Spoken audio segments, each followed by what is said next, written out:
Hello guys, and welcome to another video.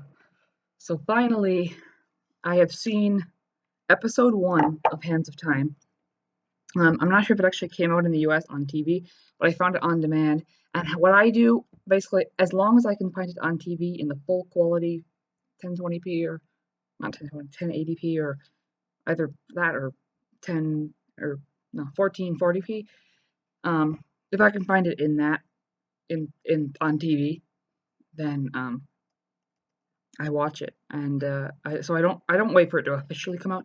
It was on demand, and I watched it. And this is gonna be my review. So there is gonna be spoilers. And if you want to see the episode, if you have on demand, Charter on demand, if you have that, it's gonna be on there for sure. Like there's no doubt because that's what I have. So I'm kind of gonna be reviewing the episode. It's gonna be a quick little review. So obviously spoilers. If you haven't seen episode 65, then click off the video right now. I'll give you 3 seconds to do that. Okay, so um, episode 65, The Hands of Time. Well, Acronix and Crux are known as the Hands of Time. I thought the Time Blades would be known as the Hands of Time, but it's actually Acronix and Crux.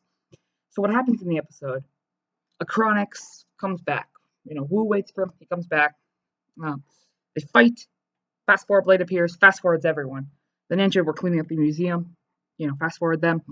Masako, Dareth, and Ronan were looking through Nia Samurai stuff, which I have a feeling Ronan might actually be the samurai because of this. And then Kai and Nia looked at a picture of their parents, and all the ninja looked at this one battle. And Dr. Saunders, aka Crux, told them it's funny. He was like, "Oh, this handsome fellow here," and points to himself on the picture. That his name is Crux. That was funny. But then they found out about he was like minor skirmish, no historical significance, but it actually was a really big battle. And of course, Wu battling Chronix, who now has the Time Blade.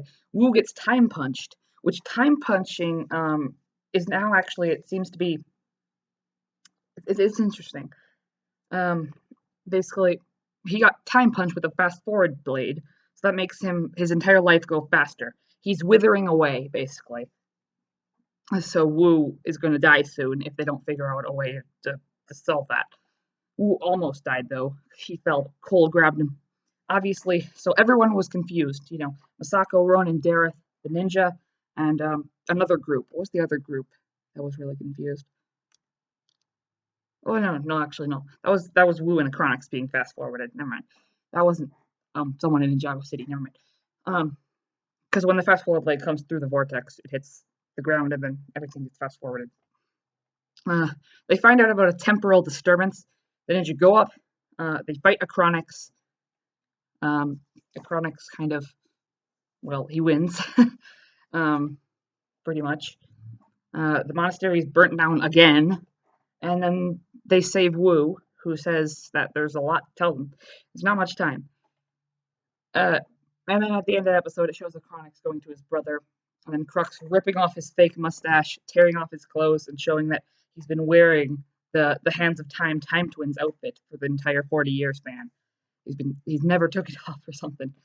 He just knew from tonight or something like that. From that night anyway. Really interesting episode. I saw it on demand and I was like, oh my god, I can't believe it. I'm actually gonna get to see this episode. I've been waiting since December when the episodes came out on YouTube in another language, and I've known about these since November, end of October, start of November, basically that time period, and we've known Hands of Time exists since the end of summer, which that's crazy. Finally, I get to see these episodes, and I think they're going to be coming on pretty soon because they won't just show it like that. Definitely feels like there's going to be a lot of stuff in this season. I can tell this is going to be one of my favorite seasons. It definitely feels like it's setting up, the Time Twins reuniting, the whole thing with Wu becoming, or becoming like a wither of sorts, and also possibly setting up for who's going to be the samurai, and also kind of some foreshadowing, that's for sure, with that.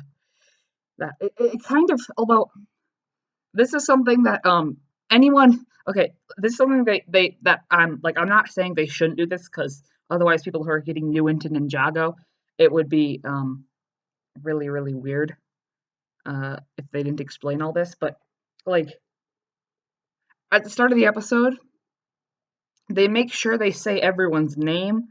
They make sure that they explain the story. Like um the Lloyd's just like my father, and then talks about like who his father was, even though the ninja already know that. It was kind of funny because like yeah, I know this stuff, but obviously they're explaining because it's the start of a new season. It's going to be new fans who haven't seen Ninjago before. Um, so it definitely felt like it was kind of explaining like this was the start of Ninjago. But definitely it foreshadows some future episodes. You know, Kanye's parents, and also the big battle.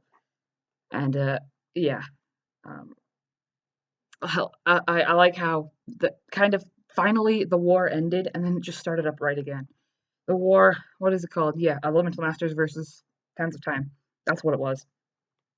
The Elemental Masters versus the Hands of Time war. It ended at 6 o'clock. That's what Wu did right as the pause or the fast forward blade appeared, and then basically the war started again at 6:01. That's what a chronic says. I actually really liked the what is it called? Like I don't know the the um, execution of that line. I don't know. Um, how they pulled it off, basically. Very, very interesting. Also, Ninja definitely underestimated Acronyx. I feel like that Acronyx and Crooks are going to be extremely powerful villains. This is going to be a really interesting season, and I'm not sure how the Ninja are going to beat them because I mean, Acronyx control time, control everything. That's what he said 40 years ago, and he controls time pretty much. I thought the Fast Forward Blade and all the other blades. I didn't realize this because I was like, how would he get to the future? Obviously, he got to the future using the fast forward blade, so why wouldn't it come with him?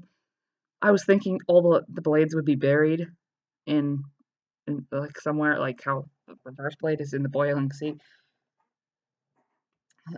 But no, of course, the fast forward blade comes with him. Although I think when each blade's going to be unearthed, it's going to be something like that, where fast forward blade it would make everyone go past a minute, reversal would go back a minute. Um, Slow mo would make everything go in slow mo for a minute, and pause would probably pause time for what would be a minute. Um, if if it happened like that, definitely interesting. And how Wu knows everything about this already, crazy. Also the time punch. That's probably I think that's going to be a big thing with this. Um, yeah, it's going to be a big thing. I mean, Wu's slowly getting older. Reversal blade would probably make you get younger. Slow-mo blade would probably it would make you go slower. Pause blade, if you punch someone with a pause blade, they're probably going to be paused. That would be horrible. I wonder if time punch is going to be extended in the season. Also, we have not seen the Vermilion at all. Episode 1, the Vermilion did not appear. Episode 65, Vermilion, they didn't appear. Although I know they hatch. So I thought the Vermilion were like an artifact from time, but I don't know. Although I'm thinking my theory is that the Vermilion are a secret serpentine tribe that they tried to keep from everyone, and they're hidden in some type of swamp, and they're gonna hatch because I know that they hatch at some point. Kind of reminds me of the Great Devourer venom seeping in through the ground and reawakening Stone Warriors. But yeah, that's kind of my review. I think I'm gonna do a review for every episode of Hands of Time because yeah, eh, just seems like a fun thing to do. But yeah, guys, thanks for watching. Remember to like the video if you liked it. Sub for most time I've seen future videos on my channel. Or follow me on Twitter and Instagram, link in the description. And with that being said, guys, Ninja go and goodbye.